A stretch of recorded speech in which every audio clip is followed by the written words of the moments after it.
It's the Locked On Podcast Network, your team every day.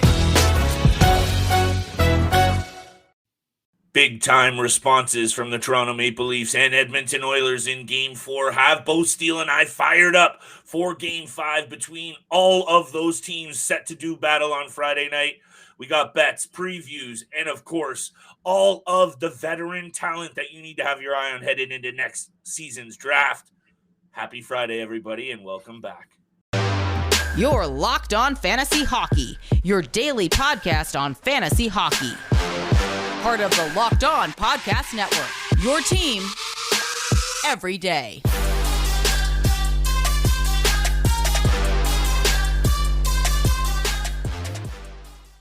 What is going on, everybody, and welcome back inside the Locked On Fantasy Hockey Podcast. I'm joined, as always, by my esteemed co-host, Mr. Steele Roden. You can find his work all across YouTube, including NHL Quick Hits, and, of course, the Locked On Fantasy Hockey Podcast. And I'm your boy, Big Flip Livingstone. You've seen me all across the NHL world, The Score, CBC, Narcity Media, and hopefully you've been making us your first listen every single day, and thank you for doing that. Today, we are talking a lot about Steele big-time responses. Edmonton Oilers punch back. Toronto Maple Leafs squeak one out and punch back. But we're also looking forward a little bit to next season's draft. Some NHL veterans that can still get it done that we've been impressed by, that I think will still hold a lot of value. Is Joseph Woll the starter for the Leafs next season? We're going to talk about that as well. Excited for today's episode, Steele. Big-time bets to wrap up the show as well. What was your takeaway? There was a few interesting things from this Game 4 between the Oilers and Golden Knights. Hits, questionable slashes, a suspension for Darnell Nurse. Hit me with your take on this Darnell Nurse suspension. One game. Yeah, that's just the thing. That's the rules in the NHL, and that's the rules in hockey. If you instigate a fight in the last minute of the hockey game, last 5 minutes of the hockey game. Last 5 minutes of the hockey game. You're going to get suspended at least one game. And that was just brewing all night long between Hag and Darnell Nurse. A lot of chirping back and forth from these teams. A bunch of penalty minutes in this game. I think there was over 50-plus penalty minutes for each team in Game 4. So this series is getting very nasty, very, very quick. And to me, I am a little bit surprised that the news of Darnell Nurse's suspension has come out already, and we've heard nothing for the Alex Pietrangelo slash on Leon Draisaitl. That's what's got me frustrated right now. And I understand the Darnell Nurse suspension. It happened in the last 5 minutes. He went right down there, right towards Haig, and just dropped the gloves immediately. I completely understand that. But when you look at the Alex Pietrangelo, to me, just like the fact that Pietrangelo hasn't been suspended yet, or wasn't the first one to be suspended, is ridiculous in my mind. He skated across the ice.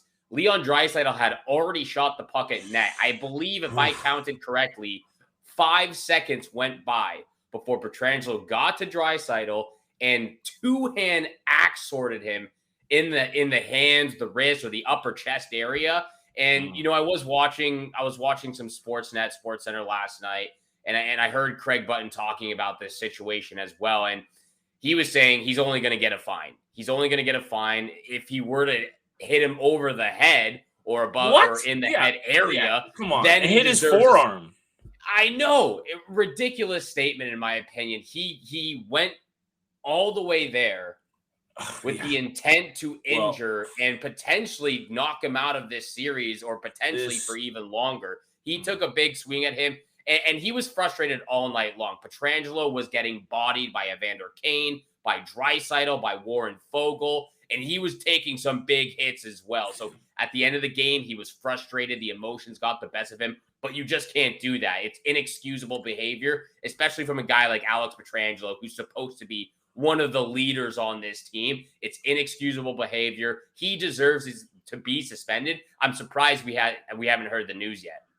I totally actually understand the level of frustration that Pietrangelo had, because he was kind of done a little bit dirty. That Evander Kane hit, do I think that was a misconduct or anything more than that? No. little bit of a rough hit there, and I think that was the first period. Kind of wrote him on the numbers a little bit, but I think you and I have talked about that last kind of second or two while a hit's being applied, where a player turns or tweaks a little bit, and it really makes it look a lot worse. I think that was the case there with that hit. Made it look more on the numbers than it was. But this is being a chippy series, and I feel actually that the Vegas Golden Knights thought they were going to come into this series and maybe push the Edmonton Oilers around a little bit, and it looks like whenever they do that, it just plays right into that power play's hands, and they just totally capitalize. But I'm with you, Steele.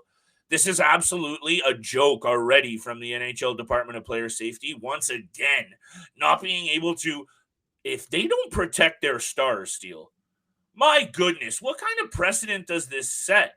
His stick, the blade of his stick, was about to change the time on the clock on the scoreboard. That's how high up it was. That is so not okay in this league, and I understand, yes, should it be the same suspension if that's a guy with a whole dirty track record on another greasy fourth liner? I get it, but maybe even so, this is Leon Draisaitl here. What if he broke his wrist? What if he broke his wrist? Seriously, Steele, and what, then they get 2 or 3 games? The Department of Player Safety in the NHL needs to seriously wake up, because I think I'm spot on with you with the Darnell Nurse thing. Is the rule a little bit suspect? Does that maybe need to change? Probably. But that's a suspension. 1 game, and they're going to have to wear that.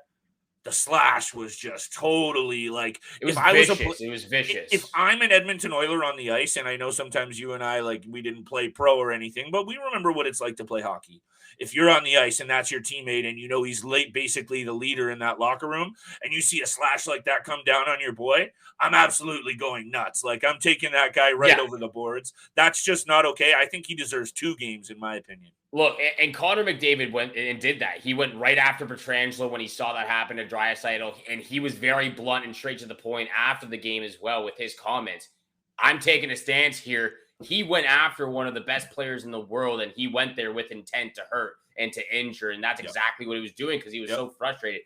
From my perspective, I think they have to even this out. You suspend Darnell Nurse for 1 game. I think at this point you have to suspend Pietrangelo for at least 1 game, because you don't want a suspension to be the defining moment in a series. And it could be for the Edmonton Oilers going back to Vegas for game 5 if they don't have Darnell Nurse, but Vegas has. Like, we saw that in round 1 with Cale Makar. It made a difference when he was not there for that 1 game. And you just don't want a suspension like this and a series that is getting more and more chaotic as we go on and move forward to be the defining moment. So at this point, they were both very dumb plays. The Pietrangelo one was vicious. It was intent to injure. And I think he deserves to be suspended as well for game 5. Very intrigued to see what happens there. Hopefully we'll get some news soon. Steele's on the tweets these days. Check the Twitter account. Make sure you follow. Make sure you subscribe. Drop that 5-star review, people, anywhere you're listening, and feedback. We always appreciate it. We're going to get to this Leafs situation, Steele. You and I haven't spoke about the Leafs in a couple of days. We're going to get there. Thank you for holding us down on spotty Wi-Fi. I'm up at the cottage again, people. You know me, I'm all over the place. But we're going to talk about Woll and his value going into next season. We're going to also talk about some fantasy vets still holding value going into next season as well. Big time bets and game 5 previews for Friday night. Today's episode, my friends, is brought to you by eBay Motors. And you know a championship team is all about making sure every player is the perfect fit. And it's the same for your vehicle. Every part needs to fit just right. So the next time you need parts and accessories, you're going to head to eBay Motors. Today's episode is brought to you by eBay Motors. And with eBay Guaranteed Fit, you can be sure every part fits just right the first time round. Just add your ride to My Garage and look for the green check to know the part will fit or your money back. Just like in sports, confidence is the name of the game. And when you shop at eBay Motors, with over 122 million parts to choose from, you'll be back in the game in no time. After all, it's easy to bring home a win when the right parts are guaranteed. Get the right parts, the right fit, and the right prices at ebaymotors.com. Let's ride. eBay Guaranteed Fit, only available to U.S. customers. Eligible items only. Exclusions apply. The following message was written by ChatGPT. Get the inside scoop on everything NHL playoffs with Locked On NHL. Join our expert hosts as they break down the latest news, games, and predictions. From the hottest players to the biggest upsets, We've got you covered. Don't miss a beat this postseason. Locked On NHL. Available on YouTube or wherever you listen to podcasts. Locked On Podcast Network. Your team every day. And thank you so much for making the Locked On Fantasy Hockey Podcast your first listen every single day. Also, make sure you go check out Armando Velez of Locked On Panthers Florida and Mike DiStefano and Dave Morisuti from the Locked On Maple Leafs channel as well. We are all a part of the Locked On Podcast Network, your team every single day. And our team, the Toronto Maple Leafs flip, held on. They're still in the postseason still down 3-1 against the Florida Panthers, but nonetheless, what a big changing moment, a big turning moment for the Maple Leafs. It is a big moment. Joseph Woll, he will be in the crease for Game 5. Samsonov still unavailable after, taking that collision from Luke Schenn in Game 4 early on in the second period. But what are your thoughts with Joseph Woll starting Game 5? What were your thoughts with him and how he stood out in Game 4 as well? I thought he was incredible to come in this situation and stand on his head like that. I think what we've been saying in a few moments, Steele, and I'm going to let the Wi-Fi catch up here for a sec, just in case that the choppiness is getting in there, because I gotta take ready to spout off a little bit for this Maple Leaf situation. We've been talking about at length someone seizing the moment, someone seizing an opportunity and really doing something at this platform of the Stanley Cup playoffs, which is obviously a huge one. And here you go with a rookie goaltender who has been sensational all season long. Joseph Woll has been great in the AHL. He's 8-1, I believe, in the NHL this season. And why not him? He looked very calm. He had the benefit of the best defensive effort, I think, from the Maple Leafs so far this postseason? Yes, he did. And that's obviously going to make him look a lot better. But kudos to the rookie goaltender, and I hope that he can continue to seize this opportunity. Yeah, I'm there right with you. And right when we jumped into this conversation, you made that comment about potentially seeing him with the Maple Leafs next year. I could easily see Woll with the Maple Leafs he most definitely probably will be a backup for the Maple Leafs. In my opinion, he will be, season. Yeah, you've got Samsonov. He's going to become an RFA next year. Murray's got 1 year left at $4.6 million. At least one of them will be gone. Hopefully it's Murray instead of Samsonov. I hope they re-sign Samsonov and, figure out what to do with Matt Murray. It's just the injury bug with this guy is just too legit. It's scary to deal with. But nonetheless, Woll will be with the Toronto Maple Leafs next year. Like you said, he was great. He was great at Boston College for 3 years. The save percentage went up. The goals against average went down every single year. He was improving his game. Like you said, with the Toronto Marlies as well, since 2021, he's been unreal with the Toronto Marlies. And looking at the small sample size that we've got from him, I believe he's only played 11 games total in the NHL the last 2 years. Yeah. Just this year alone, 6-1-0, a 932 save percentage. He had a 928 save percentage with the Marlies this year. And then he comes into a series, he comes into the playoffs, already down. His team's down in the series. Samsonov gets injured. He has to jump in. He allows 3 goals, halfway through a game, and they lost. It wasn't at all his fault. Poor effort from the defensive group. But then he actually starts his first game in the postseason, goes 24 for 25 and a 960 save percentage to squeak out a win against the Florida Panthers and get the Leafs going and their season going as well. So he's played phenomenally. I like him so far right now. I do too, Steele. And I think just honestly, next season, the Toronto Maple Leafs really don't care who's in net, realistically. Yeah, I think they should bring Samsonov back for sure.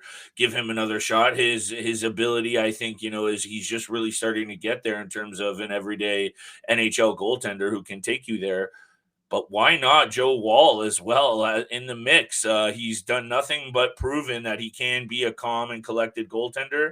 And at the end of the day, I think the stat was, Steele, by the way, how am I on the Wi-Fi here, pal? How's the connection? Yeah, you're doing good. All right, we're hanging in there. Okay, much love. But 2 shots allowed at 5-on-5 in Game 4 for the Toronto Maple Leafs. And my last take on this situation, Steele, and maybe we'll talk a little bit in a sec when we tee it up, but I want to talk about these fantasy veterans that we're liking heading into next season, and we're going to get to bets at the end of the show. But the Toronto Maple Leafs set the tone defensively, and one of the things that we knew we needed an answer from were the big guns. And for a while there, I was a little bit worried about Mitchie Marner. He looked not confident, didn't look like Mitch Marner of what we needed to see. And then all of a sudden, he started to break through. I'm just a little bit wary, Steele, about this guy's mental state sometimes. He's just so talented when he can play his game. He gets a little bit of a cheeky goal, but that's good. We'll take it. He needs to continue the way he played near the end of that game. If he can play like that in Game 5, I think the Leafs have a good shot here at maybe, no, I don't know about the series, but at least taking this one to a Game 6. Yeah, and that's just the thing. You need those top guys to step up. They did. You got Nylander and Marner on the board. We'll talk more about that after the break series. We'll get to the Toronto Maple Leafs later in the break because, of course, big-time bets. But we got to get over to these top aging fantasy pieces, veteran pieces for next year. I've got 5 guys on my list, Flip. Whoa. If you don't mind, I'll just rattle off the first 2. I'll make it real Fire quick off a couple, yeah. First guy I've gotten here, great player to draft, in the middle to lower rounds of the fantasy draft. He gets the job done. First year with the Detroit Red Wings, David Perron, 35 years old, goes out 55, 60 points a season. He's physical. He likes to hit. He's great for banger leagues. He's always putting up 60, 70 plus penalty minutes in a season as well. And he's shooting the puck more as well. He hasn't put over 195 shots on net. This is the first year to do it. He hasn't done it since 2014.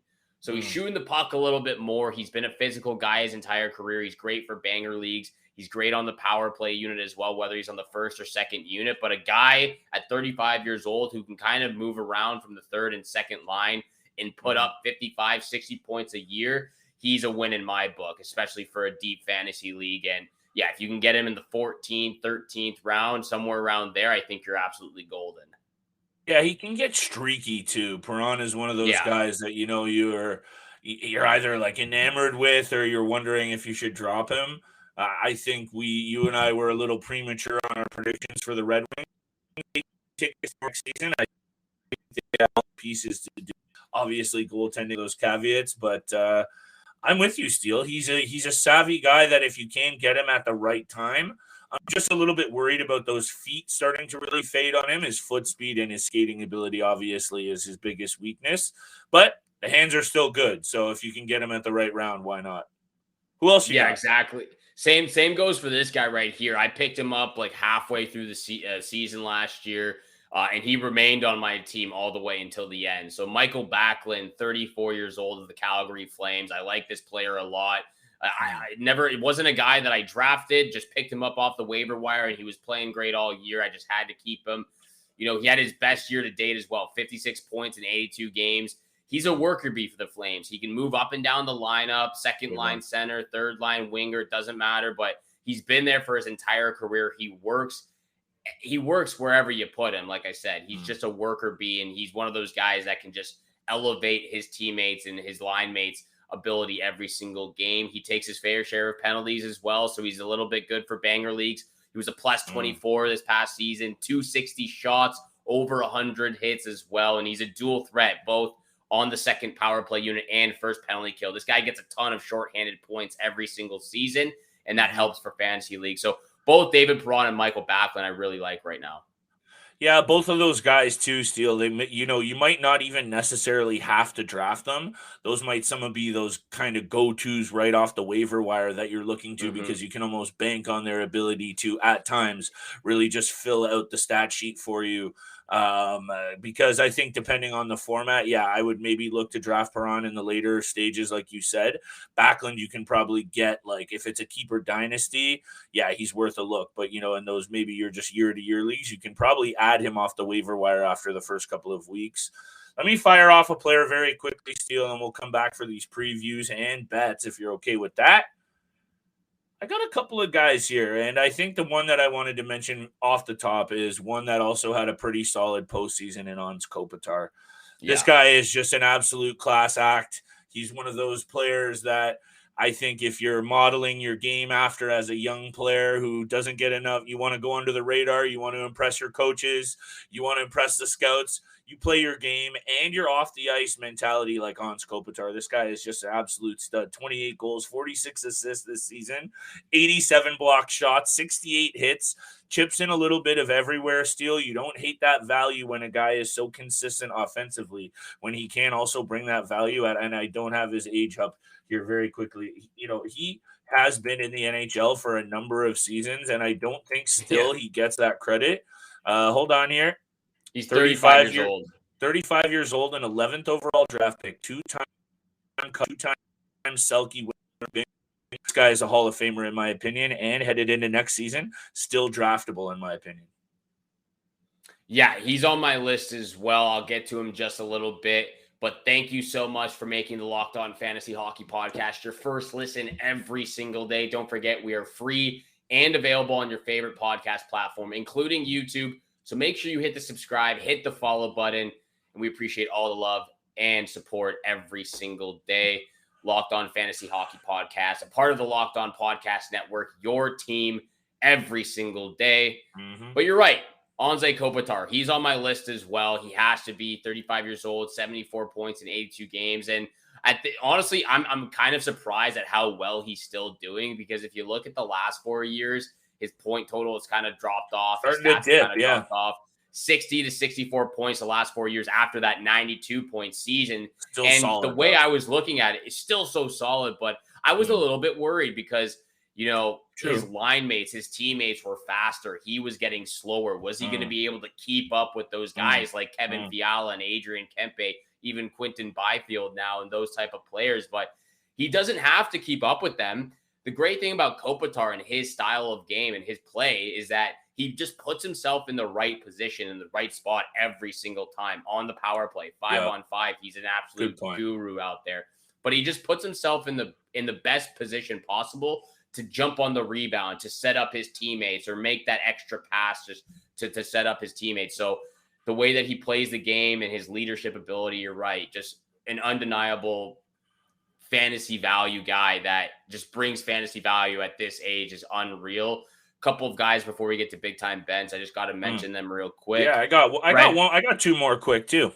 I got Brent Burns over here, 38 years old, 61 points, 40 hits, 80 blocks, still gets it done. And he's playing great right now in the postseason for Carolina. And of course, this last wonderful man who will remain on my fantasy hockey team for next year in my dynasty league, Claude Giroux, 35 years old, 35 goals, 79 points in his first season with Ottawa. It's only his second time scoring 30-plus goals in a season, actually. Yeah. But he was just unreal for the Senators this year, playing with Tkachuk and DeBrincat and all of those other guys. Hopefully he'll be able to play with Josh Norris a little bit more next year. But nonetheless, Claude Giroux at 35 years old, scoring 35 goals, just doing all of this with a team that is on the brink of being a legitimate threat. I love it. I love his contract, and I love Claude Giroux. Yeah, he's been feeling that home cooking for sure, and just a really good setup for him to go back to. And I'm glad that you had Giroux, because he definitely deserved to be on this list. And I think this is why I love doing this show with you, Steele, because when I miss, you pick up the pieces and vice versa. Because at 35 years old, I think the best player on this list and the guy still holding the most value, I couldn't miss out on my boy number 87 with 33 goals and 60 assists. Sidney Crosby somehow continues to get better. 93 points at 35 years old for Sid. And basically the main reason that team hung in down the stretch with goalies dropping like flies, injuries, and poor performances. Who was the main consistent? Captain Clutch, baby. Sidney Crosby at 87. And he's a guy that I have in my Keeper Dynasty League. And I went through, fought tooth and nail to get him a number of seasons ago. We've talked about what do you do with him. You could sell him now and get a number of pieces. I'm going to hang on to Sid, because as much as I don't know, you and I haven't talked too much about what we think for Pittsburgh next year. It might be a really tough year for Pittsburgh. That Eastern Conference, we're going to expect step outs from the Red Wings, from the Senators, Islanders again. I just don't know where they fit in. So maybe that's an issue, but I think Sid is still bringing that value, Steele, and he's got to be right there at the top of my list for veteran players next season, still holding value. Oh, he brings a ton of value, not just for fantasy hockey, but of course, big time bets as well. The anytime assist from Sidney Crosby, I swear, I love it banged out. It banged out at least. It bangs out 9 out of 10 times, it seems like. I think there was one time it didn't, but nonetheless, yeah, he is a go-to for big-time bets, and that's exactly where we're going right now. Yes, big-time bets. 2 games on the docket for Friday night. Of course, Game 5, Toronto Maple Leafs and Florida Panthers. Yep. Game 5 action, Edmonton Oilers and Vegas Golden Knights. Flip, Yeah. I'll throw it over to you. 2 very crucial games here. Yeah. Panthers on the brink of knocking out the Toronto Maple Leafs, and someone from that Oilers Golden Knights trying to take a 3-2 series lead. Where are you looking, and what is your first pick of the night? Well, let's start with the Leafs and Panthers because we were pretty brief with our take on it. And I think that the Toronto Maple Leafs, when they play their game, and I know the first couple of games didn't go their way. Game 3, they totally didn't show up. Yeah. And they squeak one out. Let's be realistic. Toronto media all over the news today. Solid all-around performance. Solid defense performance. Okay, they won by 1 goal, and that could have easily gone the other way. So I think we need to maybe wake up a little bit because that could have been a sweep, Steele. That could have easily been a sweep.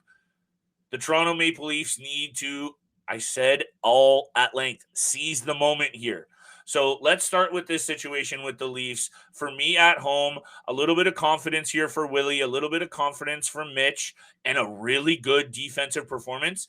This team changed the narrative this year by doing what? Playing stingy, defensive, clamp down performances. And I think if they can now bottle what they did in Game 4 still defensively, it's going to be tricky for this Florida Panthers team to do what they do in front of the net. And they got to get to Bob. More shots on Bob, and I think they'll be just fine. That's a long preamble to tell you. Maple Leafs, money line, minus 175. That's my first pick. That's also my first pick, actually, as well. Leafs on the money line, minus 175. I'm there with you. I just think in this situation, back at home, it was a... They have struggled a bit at home in the postseason, just saying. Yeah, they have struggled at home, but this entire series has been 1-goal games. I thought the first 2 games, they weren't blown out of the water. Just Florida had a lot of momentum coming out of them after that big, confidence. And I don't think they got blew out of the water in the first 2 games. Game 3, they just didn't show up. It was just brutal hockey to watch. But the first 2 games, every single game has been a 1-goal game. So Leafs on the money line, that's my first pick. But I'm also going with the Austin Matthews anytime goal plus 100. We just saw Marner and Nylander get their first of this series. I think Tavares and Matthews are up next. And again, it goes back to this statement that he's had his opportunities. It's not like he's not shooting the puck. It's not like he's not picking those corners. Sergei Bobrovsky is just there at the same time, making some unreal saves. So Matthews has had those opportunities. He just needs to capitalize and get the puck a little bit quicker there before Bobrovsky can catch it. So Matthews anytime goal at plus 100. My lock of the night. Here we go. Oilers, Golden Knights, under 6.5 at plus 118. Whoa. It's been some crooked numbers, but 3 out of the 4 games have been under the number. Yep, stayed under. Yeah, so it's back in Vegas. As of right now, Vegas has Pietrangelo, and the Edmonton Oilers don't have Nurse. I think that plays obviously a little bit of a favor in the Vegas Golden Knights' hands, but it's also just been back and forth. Yep. First game was 6-4 Vegas. Next game was 5-1 Edmonton. Next game was 5-1 Vegas. Then it was 4-1. So now it's Vegas' turn back at home. It's going to be a 4-1, 4-2 type of game. I like it, Steele. And before I get to my lock of the night, this game, that over-under is something that I actually looked at long and hard. I actually was leaning the over, but I think just both teams kind of need to tighten it up. Obviously, only 1 goal allowed by Stuart Skinner last game, but I think they have an opportunity here, Steele. And if with Darnell Nurse out as well, I think Evan Bouchard is going to have to continue to step up, and he's going to eat some more minutes. Yeah. And that's where my second pick lies. And I was looking at the anytime point for Bouchard, and because of how hot he's been, there's no value there. So give me the over 1.5 points. It means a 2+ point night for Evan Bouchard. Odds are not out yet, but I think he's going to get another couple assists, goal and assist, shot from the point. They're just getting that separation now on the power play. Draisaitl and obviously McDavid creating it. And he's just stepped right into that role. I've talked about it at length. Yeah. I don't need to go down that rabbit hole, even though it's a good one if you're an Evan Bouchard fan headed into next season, because, oh my goodness, he's about to explode. And lock of the night, Steele. I'm feeling it, man. I've ride by this Edmonton Oilers team. I think they're going to seize the moment here. They've got a little bit of confidence going. Oilers money line, -130. That's my lock of the night. I like that. Going big on the road in Vegas. I'm there with you. It's going to be an intense Friday night for these Canadian teams, Toronto Maple Leafs and Edmonton Oilers in action. But thank you so much for making the Locked On Fantasy Hockey Podcast your first listen every single day. Make sure you're tuning in Monday through Friday, 7 o'clock in the morning Eastern time, where you can find it on your favorite podcast platform and on YouTube. So make sure you hit the subscribe, hit the follow button. And again, thank you so much for tuning in for today's episode with Flip and I. Have a great day. Good luck with all your bets out there. And we shall see you back here again on Monday. Peace. Buying tickets to see your favorite NHL team shouldn't be stressful. That's where Game Time comes in. Game Time is the place for last-minute ticket deals. Forget planning months in advance. Game Time has deals on tickets right up to the day of the event. Get images of your seat before you buy so you know exactly what to expect when you arrive. You can buy tickets in a matter of seconds, 2 taps, and you're set. Download the Game Time app, create an account, and use the code LOCKEDONNHL for $20 off your first purchase. Terms apply. Again, redeem code LOCKEDONNHL for $20 off. Download Game Time today. Last minute tickets, lowest price, guaranteed. Hey, Prime members, you can listen to this Locked On podcast ad-free on Amazon Music.